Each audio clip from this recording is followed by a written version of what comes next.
Hey, thanks for joining me. If you missed the sermon, by the way, I'm about to talk to you a little bit about what I didn't really address in the sermon. But if you missed it, you can just go to our app website.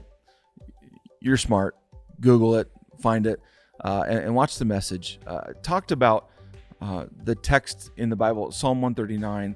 Let me read to you a little bit what I didn't read in the sermon, and then we're going to go with this.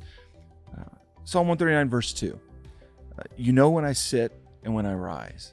This is this writer talking straight to God. You perceive my thoughts from afar. You discern my going out and my lying down. You are familiar with all my ways. Before a word is on my tongue, you, Lord, know it completely. So that's a very beautiful way of saying, before I say it, you know I'm going to say it. He's talking about how well God knows him. Like there's this is not some religious thing going on. You really know me, you see me, you acknowledge me. And I want to bring that up. I think it feels really good to be acknowledged, to be known. I mean, personally, it actually means quite a lot to me. I know some of you right now going, no, I don't want to be acknowledged. I think if you spent the rest of your life and no one ever acknowledged you for anything you've ever done, if you weren't known by certain people in special ways that you find close, it would hurt you. It really, I'm not saying we all want to go up on a stage and receive some major award, but I do think we all crave being acknowledged, being seen, being known. I thought I'd show you some things. Let me show you the less meaningful one. This is the fantasy football trophy for our staff at the church. Some of you are going, you guys have a trophy? Yeah, we have a trophy, because for a while we didn't have a trophy, and people would win the fantasy football, would win the Super Bowl of the fantasy football, myself, and there would be no trophy, and I found a problem with that. I'm just kidding. I've not won every year at all.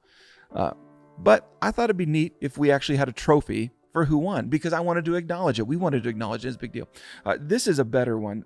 I spoke at my kid's school years ago, and I talked to the whole entire student body about a way to live life. And at the end, the principal came up and gave me this. Some of you are wondering, you're a grown man and you have a stuffed animal. And yeah, I do. But this is the mascot of that particular school. And I got to tell you, it felt good. I didn't do it so that I would get a stuffed animal, okay? But it felt good. I've kept it. When I got a chance to talk to all the students and teachers at my kid's school, it felt good to be acknowledged, to say, hey, we see that you came. We're glad that you came. It means something. Here you go. Social media is actually built on this, that you and I actually want to be acknowledged. If you make a post, it affects most people, at least scientifically. If no one ever likes it or gives you the little circle guy hugging your heart, ooh, yeah. When you and I post things, we actually like to be acknowledged for it, where people say, I saw it, I agree with you, or I resonate with it, or I approve of it. It feels so good to be known and be acknowledged. Why do I tell you this?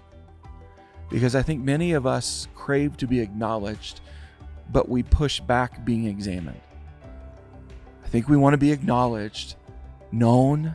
We love the part that the writer writes, you know me, you know me, you know me. But it is another level of maturity to say, not only do the people that I care about know me, will you let them examine you? And the most important one, let God examine you. I gave you in the sermon 4 areas that your soul needs health in, that they're anchors. Just in case you missed it, rest. Your soul needs rest. You need rest. Responsibility, you need responsibility. You need restraint. You need to show restraint and have that discipline. And you need relationships. The reason I shared those with you is you have a vulnerability if any of those are weak. Likely, if you're sinning or have sin in your life, it's in one of those areas. And you not only need people to acknowledge the great about you, you need people to examine the stuff that needs to be fixed. And you need God to do that. And you need close people around you to do that. So my challenge for you is don't just go after these and the trophies and do they see me? Do they know me? Make sure you're a person that does allow God to examine what's going on in your life. And even further than that, godly people around you who will actually offer good wisdom, that examines what's really going on in your life for real, so that your soul is as healthy as it can be.